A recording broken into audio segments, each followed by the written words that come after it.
Welcome to a new Real Conversations episode from English Plus Podcast. In this episode, we're going to talk about making small talk with a neighbor. We're going to listen to Alex and Maria make this small talk. And then, of course, we're going to dive into this conversation or this dialogue and learn a lot of things from it. But first, let's listen to the dialogue.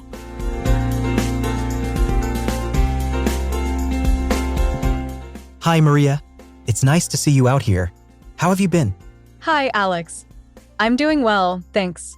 Just enjoying this lovely weather. How about yourself? Can't complain. Trying to make the most of this sunny day. It's been quite warm lately, hasn't it? Definitely.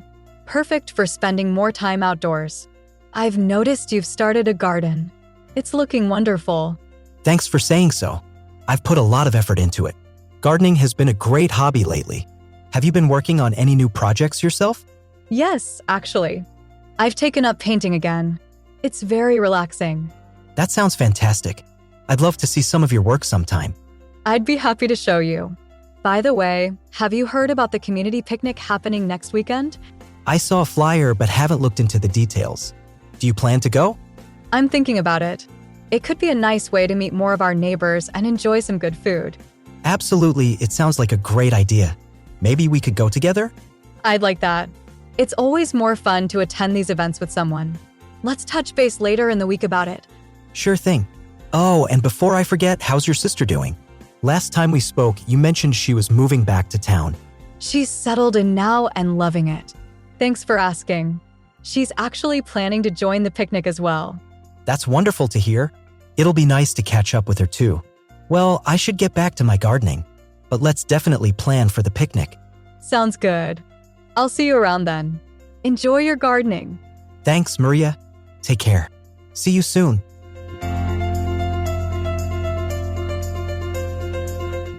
So that was the conversation, and now let's break down a typical conversation piece by piece to uncover the phrases, vocabulary, and grammar that can make your next chat by the fence both enjoyable and meaningful. Our conversation starts with a friendly greeting. Alex sees Maria and begins with, "Hi, Maria. It's nice to see you out here. How have you been?" Now, notice the use of Maria's name. It's personal and friendly. And the question, "How have you been?" is a fantastic way to inquire about someone's general well-being since you last met them. It's the present perfect tense, which is often used to discuss events from the past that have relevance to the present moment. Now, Maria responds warmly, "Hi, Alex. I'm doing well, thanks. Just enjoying this lovely weather. How about yourself?"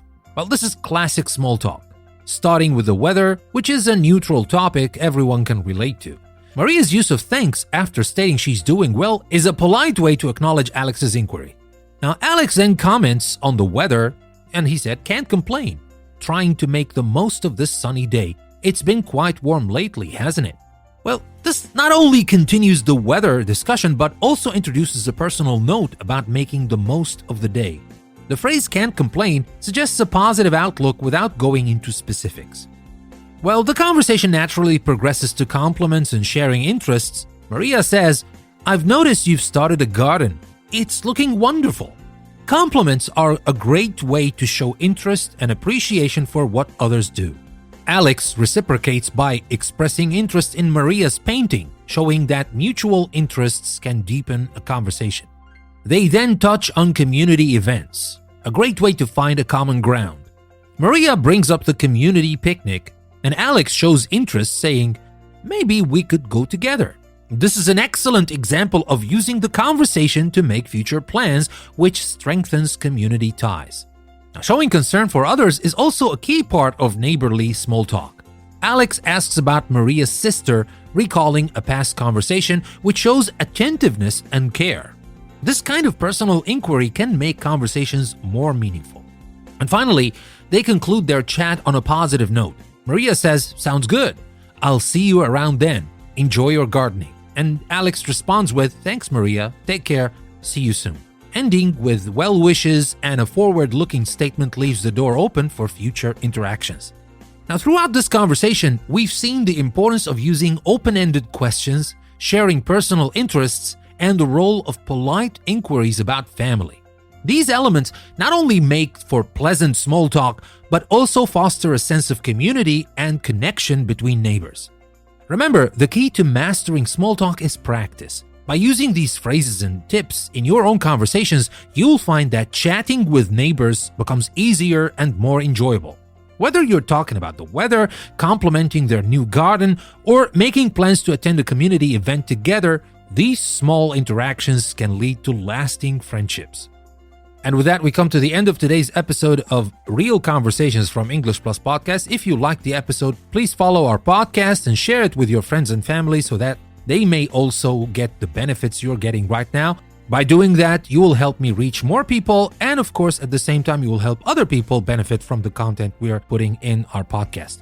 And for those of you who want to take it a step further, you can use the link you can find in the description of this episode to go to my Patreon page, support me on Patreon to help me shed more light into real conversations like the one you've just listened to today. That being said, I would like to thank you very much for your time, for your listening. This is your host, Danny, signing off. I will see you next time.